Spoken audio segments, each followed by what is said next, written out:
Hey everyone and welcome back to another video. In this video, I'm going to show you how to send messages to Airbnb hosts without payment on Airbnb. Now this video is going to be particularly useful for individuals. Let's say that you want to go ahead and send a message to a host without actually reserving the place or sending in your payment.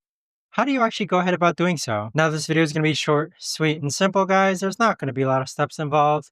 Now, in order to do this, what you're first going to do is log on to Airbnb. Next, click on a profile or listing. So let's take this listing here, for example. Go ahead and scroll all the way down. And then from this listing, you should see the message that says message host. Next, click on message host again. And then this is where you could actually go ahead and type in your message and then click on send message. But there you have it, guys. That right there is the best and easiest way that I know of to actually go ahead and send a message to a host without payment on Airbnb. If you guys know of a better or easier way to actually do this, let me know in the comments down below. I would love to know. Thanks so much for watching, everyone, and I'll see you guys all in the next video.